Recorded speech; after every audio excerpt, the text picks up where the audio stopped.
여호와께서 모세에게 이르시기를 내가 이제 한 가지 재앙을 바로와 애굽에 내린 후에야 그가 너희를 여기서 보낼지라. 그가 너희를 보낼 때에는 여기서 정령 다 쫓아내리니 백성에게 말하여 남녀로 각기 이웃들에게 은금 패물을 구하게 하라 하시더니 여호와께서 그 백성으로 애굽 사람의 은혜를 받게 하셨고 또 그 사람 모세는 애굽국에서 바로의 신하와 백성에게 심히 크게 배웠더라. 모세가 바로에게 이르되 여호와께서 이같이 말씀하시기를 밤중에 내가 애굽 가운데로 들어가리니 애굽 가운데 처음 난 것은 위에 앉은 바로의 장자로부터 맷돌 뒤에 있는 여종의 장자까지와 모든 생축에 처음 난 것을 죽일지라. 애굽 전역국에 전무후무한 큰 곡성이 있으리라. 그러나 이스라엘 자손에게는 사람에게나 짐승에게나 개도 그 혀를 움직이지 않으리니 여호와가 애굽 사람과 이스라엘 사이에 구별하는 줄을 너희가 알리라 하셨나니 왕의 이 모든 신하가 내게 내려와서 내게 절하며 이르기를 너와 너를 쫓는 온 백성은 나가라 한 후에야 내가 나가리라 하고 심히 노하여 바로에게서 나오니라. 아멘. 이 말씀은 오늘 우리에게 주시는 하나님의 말씀입니다. 할렐루야. 오늘도 주일 예배를 통해서 우리 가운데 함께 하시고 또 예배하는 하나님의 백성들을 회복하시고 새 힘 주시는 하나님의 놀라운 은혜가 우리의 삶에 함께하게 되시기를 주의 이름으로 축원합니다. 모세라는 사람, 정말 젊은 날에 애굽의 왕자로서 참 화려한 생애를 보냈던 그 모세가 지금은 미디안 광야에서 양을 치는 그런 80된 노인으로 그렇게 살아가고 있었죠. 그 당시 미디안 광야에서 어디에서나 흔히 볼 수 있는 아주 평범한 노인이었어요. 지팡이 하나 들고 양을 몰고 가는 그런 평범한 노인, 이 모세에게서 여러분 우리는 애굽의 이 바로 앞에서 바로를 꾸짖고 애굽을 굴복시키고 하나님의 백성을 이 애굽에서 이끌어내는 위대한 이스라엘의 지도자 모세의 모습을 결코 발견할 수 없었을 거예요. 그런 모세 가운데 지극히 평범하고 이제는 예전에 화려했던 것은 다 잊어버리고 이젠 나이 들어가며 광야에서 양을 치며 그 인생을 마무리해갈 그쯤에 하나님께서 모세의 인생에 찾아오시는 모세의 삶에 놀라운 반전의 일들을 이루어 가십니다. 아니 모세 스스로도 한 번도 그런 것은 꿈꾸어 보지 못했을 거예요. 이제 애굽을 떠나 도망자가 되어서 미디안 광야에 숨어서 보낸 세월이 40년이에요. 나이도 들고 이젠 힘도 없고 이제는 지팡이 하나 의지해서 양치며 세월을 보냈던 그 모세. 그런데 하나님의 때가 되었고 하나님의 시간이 모세에게 찾아오니까 하나님은 모세의 생애에 놀라운 이 반전의 일을, 역전의 일을, 하나님 나라의 일을 시작하시는 것. 그게 우리가 오늘 보고 있는 이 출애굽의 사건들입니다. 그것이 모세가 출애굽기 3장에서 떨기나무에서 하나님을 만났던 그 만남의 사건인 걸 알 수 있습니다. 살아계신 하나님께서 모세를 찾아오신 것이에요. 여러분 오늘 우리 인생도 다르지 않다는 걸 보게 됩니다. 우리는 나이를 탓하고 이제는 내가 나이도 들고 이제 몸도 많이 약해지고 질병도 찾아오고 내 삶의 환경은 참 갈수록 힘들어지고 예전에는 참 좋았던 적이 있었는데 이제 나이도 들고 삶의 환경도 어렵고 시대적으로는 또 이 코로나 팬데믹 가운데 많이 힘든 이 시대를 살아가면서 내 삶을 돌아보며 사실 소망과 희망을 갖기가 쉽지 않은 그런 시대를 우리가 살아갈 수 있습니다. 그럴지라도 우리 인생에 정말 중요한 게 뭐냐면 내 삶의 현실이 어떻고 지금 나의 상태가 어떠한 것보다 더 중요한 것, 아니 사실 우리 인생에 가장 결정적으로 중요한 것은 살아계신 하나님을 만난다는 것이에요.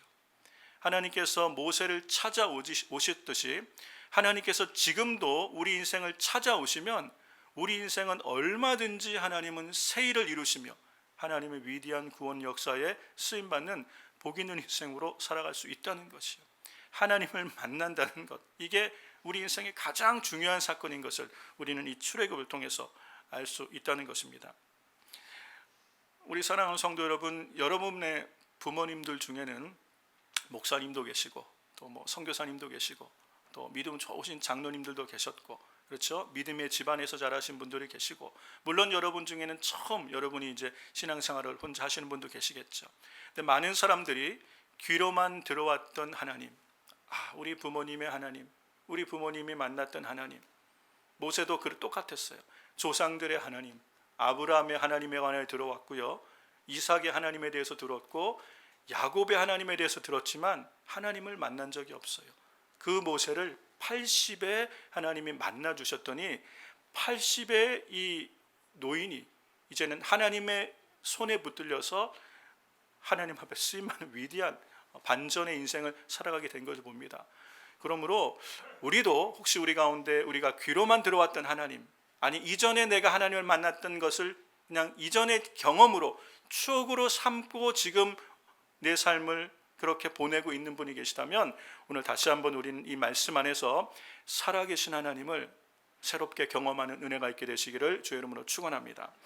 이 말씀 안에서 하나님을 만나면 하나님께서는 우리 인생에 우리가 상상하지 않았던, 우리가 감히 꿈꾸지도 못했던 그런 하나님의 위대한 일들을 얼마든지 이뤄가실 수 있는 그 능력이 하나님이신 줄로 믿습니다. 그러므로 오늘 우리가 이 말씀 속에서 주목해야 되는 것이 있어요. 그게 뭐냐면, 사람들은 우리의 환경을 주목하고 그리고 우리의 삶의 현장을 주목하지만 정말 우리가 주목해야 될 것은 하나님이 누구신가, 이걸 주목해야 돼요. 모세의 인생에 찾아오셔서 모세의 삶을 새롭게 하시고 그의 인생을 아무도 생각하지 못했던 위대한 반전, 하나님의 약속을 성취하는 삶으로 이끄셨던 그 하나님이 누구신가. 그렇다면 오늘 우리는 우리 삶에서 내 삶에, 오늘 우리가 살아가는 이 삶의 현장에 나는 그 하나님을 어떻게 경험할 수 있는가. 하나님께서도 내 인생에도 찾아오셔서 내 삶도 그렇게 정말 이 땅에서 잘 먹고 잘 사는 것 정도로 만족하는 인생이 아니라 더 가치 있는 삶, 하나님 앞에 다 붙들려서 하나님의 뜻을 이루며 주님과 동행하며 살아가는 그런 복 있는 삶을 살 수 있는 근거, 하나님이 내 삶에도 새 일을 이루실 수 있는 근거를 우리는 이 말씀 안에서 발견할 수 있다는 것이요. 저는 두 가지 이 확실한 근거를 발견하게 됩니다. 첫 번째가 뭐냐면, 하나님은 신실하시다는 것이에요. 하나님이 신실하신 분이시기 때문에 오늘 우리의 삶에도 하나님은 이 일들을 그대로 이루신다는 것이에요. 여러분, 하나님이 신실하시다는 말의 의미가 뭐냐면, 하나님께서는 말씀하신 것을 반드시 이루시는 분이시다는 것이에요. 하나님이 신실하시다는 것이에요.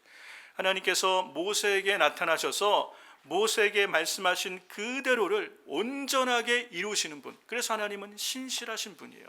모세는 이 신실하신 하나님을 경험한 것이고, 이 하나님과 함께 하나님의 일을 감당할 때 하나님 앞에 정말 아름답게 쓰임받는 인생이 된 걸 볼 수 있어요. 하나님께서 이 출애굽기 3장에서 모세를 만나 주실 때, 이게 떨기나무 사건이잖아요. 모세에게 하셨던 그 모든 말씀이 시간이 지난 삶 속에, 모세의 역사 속에 하나님이 다 이루어 가시는 것을 우리가 구체적으로 볼 수 있다는 것이에요. 출애굽기 3장 10절 그리고 19절 20절에 하나님께서 모세를 만나시면서 모세에게 하신 약속이에요. 같이 읽어보겠습니다. 이제 내가 너를 바로에게 보내어 너로 내 백성 이스라엘 자손을 애굽에서 인도하여 내게 하리라. 네, 모세를 만나셔서 모세에게 너를 통해서 내 백성을 애굽에서 이끌어내겠다. 모세가 생각할 때는 불가능한 일이죠. 자신의 처한 처지를 보고 자신의 신세를 볼 때는 불가능한 일이에요. 그런데 하나님은 그렇게 말씀하셨어요. 그리고 19절 20절 보세요. 내가 하노니 강한 손으로 치기 전에는 애굽 왕이 너희의 가기를 허락지 아니하다가 내가 내 손을 들어 애굽 중에 여러 가지 이적으로 그 나라를 친 후에야 그가 너희를 보내리라. 어떻게 이스라엘 백성을 이끌어낼지에 대해서는 하나님이 계획을 갖고 계시다는 것이에요. 하나님은 10가지 재앙을 애굽에 내리시면서 그 재앙들을 통해서 애굽이 결국은 항복하고 이스라엘 백성을 내보내게 될 것이라고 모세를 만났던 그 시간에 하나님이 처음 약속하신 거예요. 그런데 오늘 이제 비로소 이스라엘 백성이 나가야 되는 그때에 하나님이 다시 한번 오늘 본문 11장 1절에 다시 한번 모세에게 이것을 말씀하십니다. 여호와께서 모세에게 말씀하셨다. 우리 현대인의 성경으로 같이 보겠습니다. 내가 바로와 이집트 백성에게 그 후에는 그가 너희를 여기서 보낼 것이니 그가 너희를 보낼 때에는 여기서 완전히 쫓아낼 것이다. 네, 지금까지 9가지 재앙이 애굽에 내렸어요. 하나님이 9가지 재앙으로 애굽을 심판하셨고 그때마다 이 바로는 회개했지만 또 돌이키고 거짓으로 돌이키고 이제 마지막 한 가지 재앙을 더할 것이다. 이게 지금 이제 나타날 장자의 죽음이라는 거예요. 장자가 죽는 이 마지막 10번째 재앙을 내릴 것인데 그 후에 이스라엘 백성을 여기서 내보내게 될 것이라는 얘기를 하십니다. 그리고 이것이 바로 이제 12장에서 이 일이 실제로 일어나는 것을 볼 수가 있어요. 출애굽기 12장 30절, 33절까지 우리 현대인의 성경으로 같이 보겠습니다.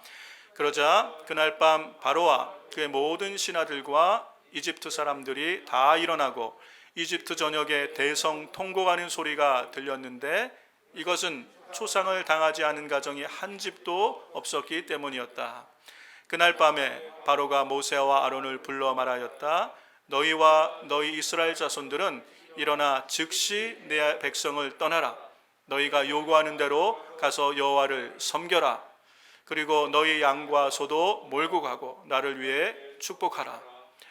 이집트 사람들은 우리가 다 죽게 생겼다 하며 이스라엘 자손들에게 빨리 그 땅을 떠나라고 재촉하였다. 네, 무슨 일이 일어난 것이에요? 이 10번째 재앙이 애굽 땅에 내리자마자 바로가 이제는 완전히 항복한 거예요. 완전히 하고 서둘러 모세와 아론을 찾아서 그래, 너희 요구하는 거 다 들어줄게. 제발 이제 좀 나가줘. 제발 나가줘. 그리고 애굽 백성들은 지금 뭐라고 얘기해요? 우리가 다 죽게 생겼다. 제발 좀 이스라엘 백성들 빨리 좀 나가줘. 이렇게 된 거예요. 완전히 항복하게 된 것이. 하나님께서 출애굽기 3장 가시떨기에서 떨기나무 아래서 모세를 부르실 때 하셨던 그 말씀을 우리 하나님은 그대로 애굽 가운데 이루시고 모세 가운데 이루신 걸 볼 수 있어요. 하나님은 신실하신 하나님인 거예요. 하나님의 약속이 반드시 이루어질 때 모세와 이스라엘 백성에 하나님께서 새 일을 이루시는 도저히 일어날 수 없었던 것 같은 반전의 역사가 일어나는 이 위대한 사건은 하나님이 신실하시기 때문에 가능하다는 것이에요. 하나님은 그 말씀하신 것을 반드시 이루시는 분이시기 때문에 모세에게 하신 말씀이 지금 그대로 이루어지는 걸 볼 수 있다는 것이에요. 오늘 우리가 읽은 본문 말씀 2절에는 참 재미있는 말씀이 나옵니다. 11장 2절 말씀을 우리 현대인의 성경으로 보겠습니다. 이제 너는 백성에게 일러서 남자는 이웃에 사는 남자에게 여자는 이웃에 사는 여자에게 은부치와 금부치를 요구하게 하여라. 네, 이스라엘 백성을 나가게 하시는데 그냥 빈손으로 나가게 하지 않으세요. 그들에게 애굽 사람들이든 그 이웃 사람들에게 은금 패물을 요구하라 그러는 거예요. 그러면 그들이 다 너에게 줄 것이다. 그러니까 이스라엘 백성은 애굽에 나올 때 도망치듯 쫓겨나온 것이 아니라 실제는 뭐예요? 애굽의 금은보화를 다 가지고 나온 것이에요. 근데 이것은 하나님께서 출애굽기 3장에서 모세를 만나시고 부르실 때 이미 약속하신 거예요. 이미 약속하신 거. 볼까요? 출애굽기 3장 21절 말씀 보겠습니다. 내가 애굽 사람으로 이 백성에게 은혜를 입히게 할지라. 너희가 갈 때에 빈손으로 가지 아니하리니 여인마다 그 이웃 사람과 및 자기 집에 우거하는 자에게 은패물과 금패물과 의복을 구하여 너희 자녀를 꾸미라. 너희가 애굽 사람의 물품을 취하리라. 네, 모세를 애굽에 보내실 바로 그때에 이미 하나님께서는 행하실 일을 다 말씀하시고 그리고 그 때가 되었을 때에 하나님은 신실하시게 이 말씀을 그대로 이루시는 것이 그대로 이루시는 거예요. 그래서 지금 오늘 우리 본문 11장 2절에 말씀하신 대로 이스라엘 백성들이 애굽을 나갈 때 실제로 이 애굽 사람들에게 은금 패물을 요구해서 다 가지고 나가는 모습이 12장 35절과 36절에 그렇게 기록되어 있죠. 같이 보겠습니다. 이스라엘 자손이 모세의 말대로 하여 애굽 사람에게 은금 패물과 의복을 구하매 여호와께서 애굽 사람으로 백성에게 은혜를 입히게 하사 그들의 구하는 대로 주게 하심으로 그들의 애굽 사람의 물품을 취하였더라. 우리 주님이 말씀하신 그대로 우리 주님은 반드시 그대로 이루시는 신실하신 하나님이신 줄로 믿습니다. 하나님이 그렇기 때문에 그 말씀하신 것을 그대로 이루시기 때문에 하나님의 말씀을 붙들었던 모세의 삶에 하나님의 위대한 반전의 역사가 시작되고 이루어지게 되는 것을 볼 수 있습니다. 뿐만 아니라 하나님께서 이 모세를 부르시면서 하신 약속이 있죠. 모세가 주저하고 그러니까 하나님께서 내가 너와 함께 가겠다. 이게 출애굽기 3장에서 하신 약속이에요. 내가 너와 함께 할 것이고 출애굽기 7장에서는 내가 너를 바로 앞에서 신과 같이 보이게 하겠다. 그러니까 위대한 인물로 보여지게 만들겠다. 하나님이 약속하신 거예요.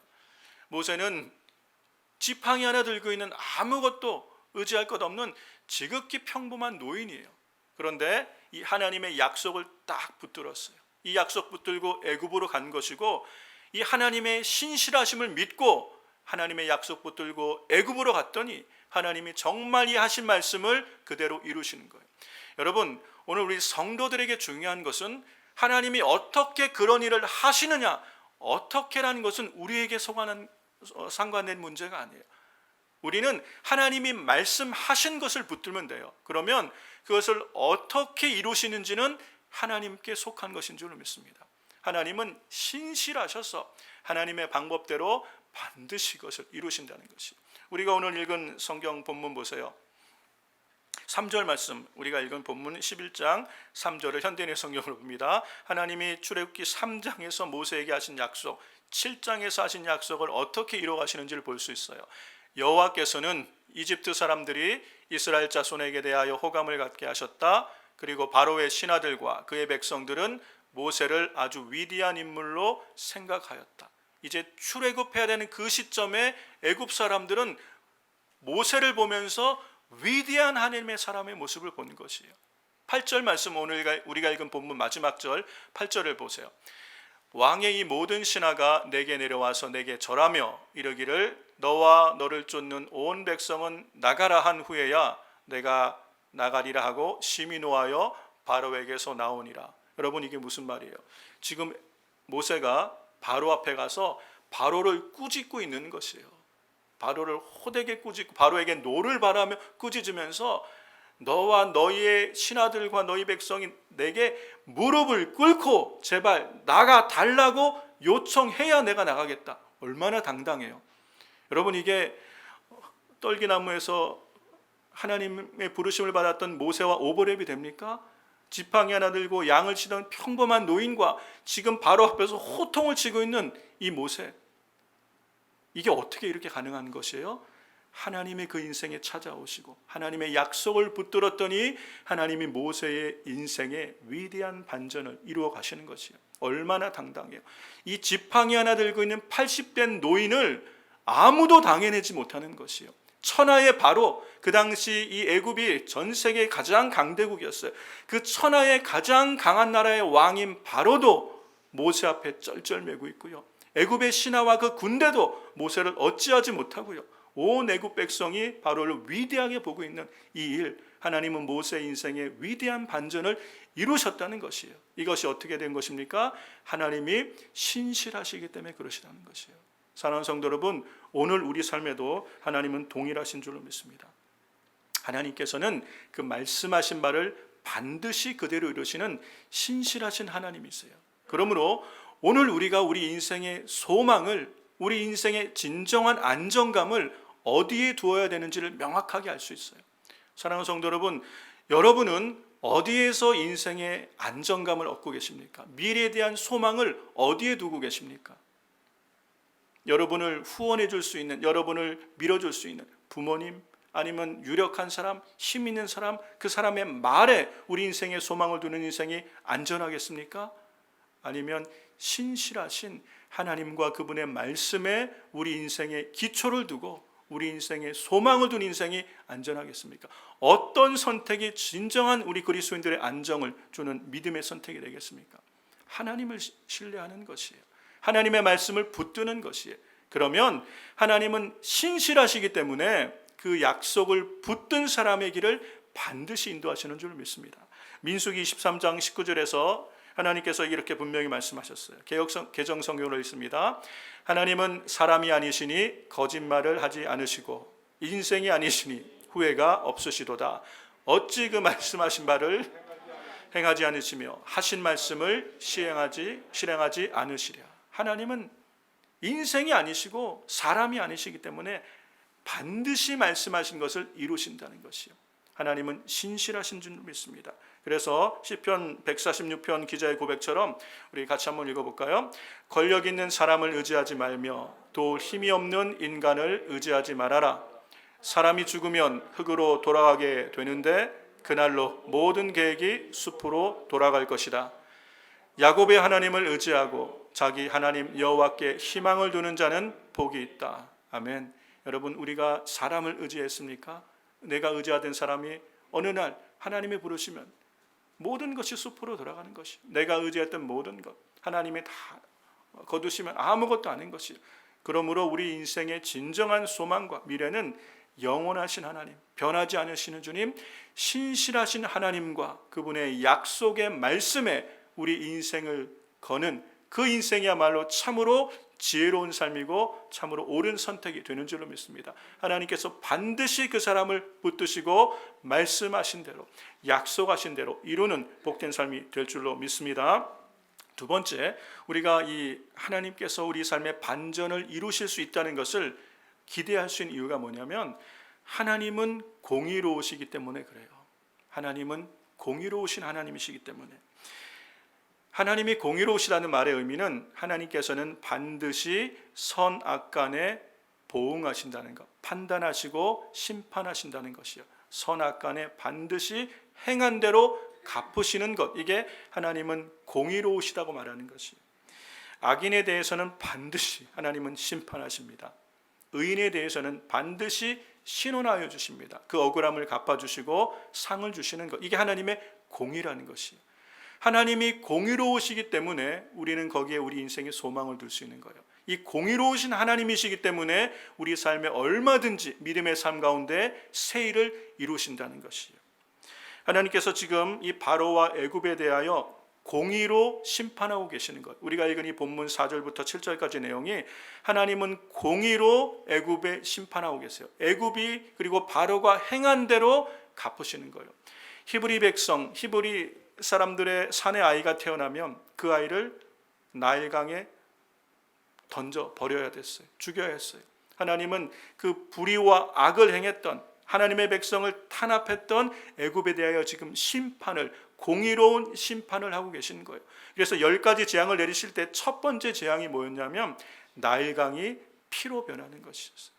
하나님께서는 하나님의 백성의 부르짖음을 들으셨고 그들의 고통을 들으셨고 그들이 당하는 수많은 아픔을 보셨고, 하나님은 이제 하나님의 때에 공의로 심판하고 계신 것, 그게 10가지 재앙의 모습이었고요. 이 마지막 10번째 장자의 죽음이에요.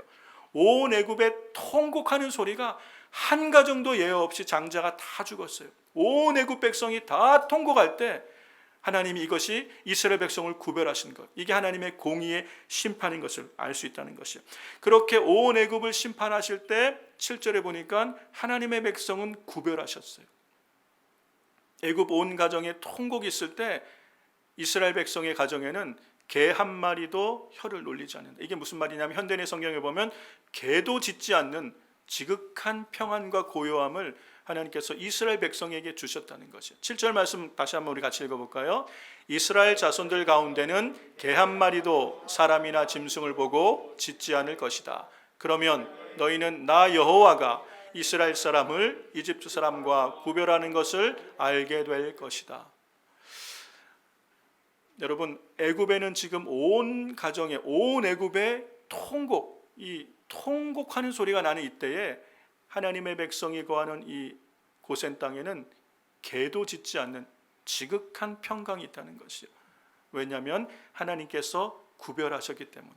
어떻게 구별하십니까? 어떻게 하나님의 재앙이 이스라엘 백성에 넘어갑니까? 하나님이 하시는 것. 이게 12장에 나와 있죠. 하나님께서는 모세를 통하여 말씀하십니다.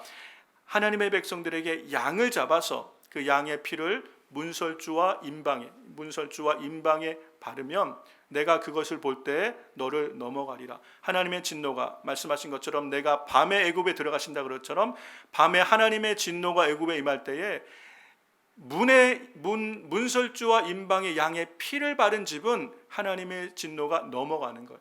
이것을 유월이라 그래요. 패스오버. 그래서 유월절이 여기서 시작된 거예요. 양의 피를 바른 그 집은 그 집안에 있는 사람이 이스라엘 백성이든 애굽 사람이든 다른 민족이든 그 하나님의 약속한 곳 안에 거하면 하나님은 누구든지 살게 해주시는 것이, 이게 유월절의 놀라운 은혜인 것이죠. 그렇습니다. 어떻게 하는 것은 하나님이 하시는 거예요. 그러나 하나님은 그 말씀하신 바를 그대로 이루시는 신실하신 하나님, 그리고 공의로 심판하시는 분이라는 것이에요. 그렇기 때문에 하나님이 마지막 이 공의로 애굽을 심판하실 때 애굽과 이스라엘 백성을 구별하셨듯이, 여러분, 이것은 마지막 날 하나님이 세상을 심판하는 모형이에요. 예표예요. 주님이 이 땅에 다시 오는 그날에도 똑같은 모습으로 하나님께서는 구별하시고 공의로 심판하신다는 거예요. 이 마지막 날 세상을 심판하시는 분이 누구냐는 거예요. 그분은 신실하시고 공의로 심판하신 분이라는 것이에요. 이것이 요한계시록에 보면 잘 나와 있습니다. 요한계시록 19장 11절 말씀을 우리가 세번역 성경으로 보면, 나는 또 하늘이 열려 있는 것을 보았습니다. 거기에 흰 말이 있었는데 신실하신 분, 참되신 분이라는 이름을 가지는 분이 그 위에 타고 계셨습니다. 그는 의로 심판하시고 싸우시는 분이십니다.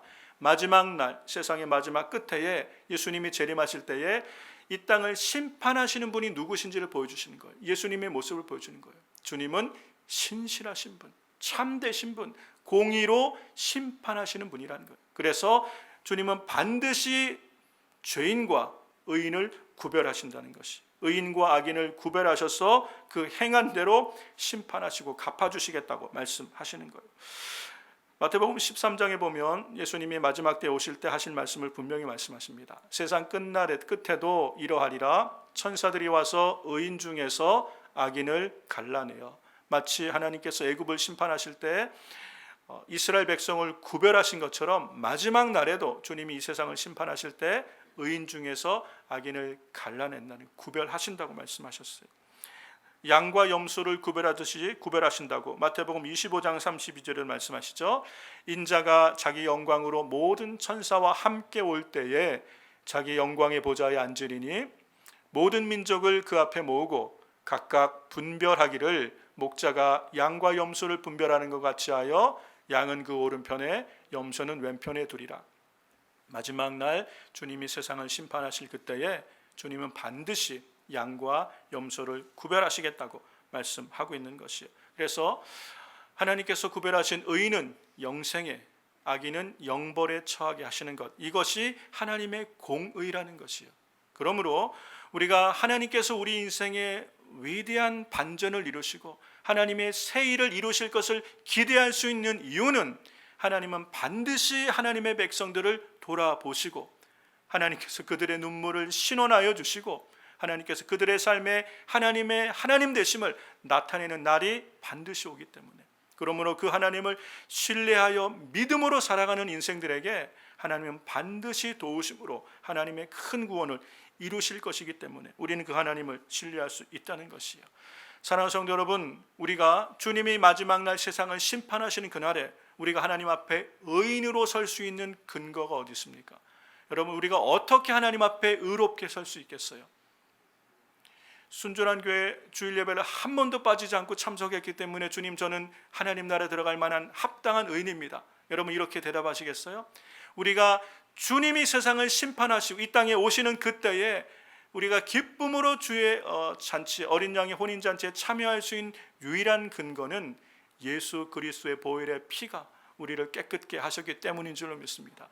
예수님의 보혈의 피가 우리의 유일한 의가 되시는 것이에요. 예수님이 십자가에 흘린 그 보혈의 피가 우리를 모든 죄와 불의에서 깨끗게 하셨음을 믿는 사람이 하나님 앞에 의인이 되는 것이, 우리의 행위로 의롭게 되는 것이 아니라 하나님이 우리를 통해 이루신 그 십자가와 부활을 믿는 그 사람을 하나님 앞에 의롭다 칭하여 주신 것, 이게 하나님의 공의예요. 그 의인을 하나님이 구별하시고 마지막 날 세상을 심판하실 때에 하나님이 그 백성을 구별하시는 것이 하나님의 공의인 줄로 믿습니다. 그러므로 예수 그리스도의 십자가와 부활을 믿고 예수의 보혈을 의지하여 살아가는 믿음의 성도들, 하나님 앞에 의롭게 된 의인인 줄로 믿습니다. 많은 사람들이요, 내 삶의 행위를 보고 하나님 앞에서 나의 정체성을 가지려고 그래요. 여러분, 내 삶의 행위로 우리가 하나님 앞에 우리의 정체성을 갖거나 어떠함을 또 자랑한 그런 존재가 아니라, 우리의 정체성은, 내가 하나님 앞에 의인인 것은 오직 예수 그리스도로 말미암은 줄로 믿습니다. 믿음으로 의롭게 되신 분들이에요. 여러분은 하나님 앞에 의인이라는 것이에요. 여러분, 이걸 잊어버려서는 안 돼요. 내 행위로 의인된 것이 아니라 예수님이 내 안에 행하신 그 은혜를 인하여 믿음으로 의롭다 하심을 얻은 줄로 믿습니다. 그러므로 하나님 앞에 담대히 설 수 있는 것이에요. 그날이 가까울수록 주님이 이 땅에 임하셔서 마지막 날 모든 것을 심판하실 그날에 주 앞에 담대히 설 수 있는 우리의 유일한 근거, 바로 예수 그리스도 안에 있는 믿음인 줄로 믿습니다. 그러므로 사랑하는 성도 여러분, 하나님께서는 이제 우리의 삶에 얼마든지 반전의 일을, 새 일을 이루실 수 있다는 것이, 이것이 모세에게 국한된 문제가 아니라니, 오늘 우리 삶에도 하나님은 우리 인생에 새 일을 이루실 수 있어요. 내가 생각할 때 내 삶이 이제 나이는 들어가는 것 같고, 이렇게 몸은 점점 약해지는 것 같고, 비즈니스는 정말 갈수록 힘들고, 세상은 어려워져 가는데 그냥 무슨 낙이 있는가, 그냥 이대로 살다 가는 것인가. 여러분, 절대로 이렇게 생각해서는 안 된다는 것이에요.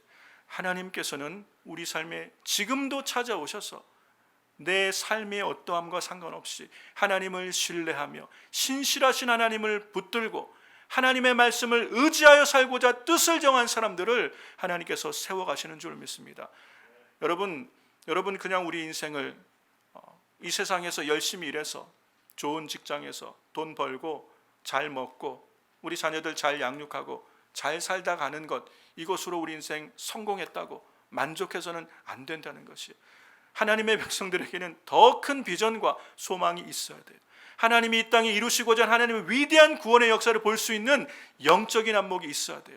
하나님은 지금도 나를 쓰실 수 있고 우리 가정을 쓰셔야 되고요, 여러분의 일터를 쓰실 수 있는 것이에요. 하나님이 쓰실 수 있는 기업이 될 수 있고요, 하나님이 함께 하시고 쓰시는 믿음의 삶이 될 수 있다는 것이에요. 사랑하는 성도 여러분, 하나님은 신실하신 줄로 믿습니다. 그러므로 우리가 하나님 앞에 뜻을 정하면 하나님은 반드시 우리 삶을 모세와 같이 또 하나님의 뜻을 이루는 삶으로 이끌어 가실 줄로 믿습니다. 말씀을 마무리하겠습니다. 여러분, 어떻게 우리는 오늘 이 땅에서 그렇게 하나님이 새 일을 이루시는 삶을 살아갈 수 있겠습니까? 하나님의 약속만 받으면 돼요. 여러분, 사실은 하나님 앞에 복 있는 인생이 되는 것은 사실은 어렵지가 않은 거예요. 하나님께서 내게 약속하시면 돼요. 하나님께서 모세에게 약속하신 것처럼 하나님의 약속을 받기만 하면 돼요. 왜요? 하나님은 신실하신 분이잖아요. 우리에게 말씀하신 대로 이루시잖아요. 그러므로 오늘 우리는 하나님께로부터 약속을 받아내면 되는 것이에요. 어떻게 우리 하나님의 약속을 받습니까? 하나님 앞에 기도하셔야 돼요. 내 삶의 상황이 어렵고 힘들 때 하나님 앞에 부르짖으면 하나님은 이스라엘 백성의 기도를 들으시고 그들 가운데 하나님의 일을, 하나님의 시간대가 되어서 이루신 것처럼 오늘 우리 삶에서 하나님 앞에 기도하면 하나님이 우리 삶에 함께 하시고 우리에게 말씀하시는 줄로 믿습니다. 하나님의 말씀을 가까이 하셔야 돼요. 살아계신 하나님께서 지금도 우리 삶에 말씀하시는 통로가 하나님의 말씀이에요. 하나님의 완성되어진 이 계시의 기록인 성경을 가까이 할 때 하나님은 하나님의 말씀을 통하여 우리 삶에 찾아오신다는 것이요, 이 하나님을 경험하게 되시기를 주의 이름으로 축원합니다. 하나님의 기록된 말씀을 주야로 묵상하며 사모하는 마음으로 하나님의 말씀을 가까이 할 때 어느 날 우리가 늘 그렇게 알고 있던 이 하나님의 말씀이 내게 찾아오시는 레마의 음성으로 하나님의 목소리로 들리는 날이 있어요. 그 말씀이 하나님이 내게 찾아오시는 약속이에요. 그러면 그 말씀을 붙들면 그 말씀은 반드시 이루어지는 것이에요. 반드시 이루어져요. 하나님은 신실하시기 때문에, 하나님은 공의로우시기 때문에 우리에게 하신 약속은 반드시 이루는 거예요. 그러므로 우리의 삶의 환경들을 주목하고 어려운 이 시대를 바라보며 낙심하며 의기소침하여 있지 말고 하나님을 주목하게 되시길 주의 이름으로 축원합니다. 하나님의 약속을 붙들게 되시길 주의 이름으로 축원합니다. 그러면 반드시 하나님 우리 인생을 약속하신 대로 이끌어 가시는 거예요. 작년 3월에 이 온 미국에 2주간 셧다운이 있었어요. 코로나 팬데믹으로 다 교회 문을 닫고 모든 활동이 다 셧다운되고 아무것도 못했던 시대. 2주간 집에 있으면서 몸은 편한데 마음이 너무너무 불편한 거예요. 이렇게 해서 앞으로 어떻게 될 것인가? 성도들의 신앙생활은 어떻게 될 것이고 교회는 어떻게 될 것인가? 이렇게 그냥 몸이 편하다고 다 되는 것인가? 생각할수록 너무 마음이 불편하고 안타깝고 우리의 미래가, 이 미국의 미래가 어떻게 될 것인가 고민하며 하나님 앞에 기도를 했어요. 기도하는데 그때 받은 말씀이 시편 91편 말씀을 하나님이 약속으로 주신 거예요. 그 말씀을 붙들었어요. 든든히 붙들었고 같은 시기에 제 안에는 그와 비슷한 꿈을 하나님께서 주셔서 말씀과 주님이 주신 꿈을 붙들었어요. 그 말씀이 시편 91편 말씀이에요. 그 말씀 붙들고 이 지난 1년 한 해를 지나온 것이에요. 2주간 셧다운이 끝나고 다들 계속되어지는 이 자가격리 시간에 하나님 앞에 예배를 드려야 되겠다. 하나님 앞에 예배를 드리겠다. 왜요? 하나님 앞에 예배 드리실 분은 예배 드리러 나오십시오. 그래서 우리는 대면 예배를 시작했어요. 물론 온라인 예배도 같이 드렸죠. 그런데 대면 예배도 드리기 시작했어요. 왜요? 하나님이 주신 약속을 붙들었기 때문에. 하나님이 말씀하신 것을 붙들었어요. 91편 말씀을 붙들었어요.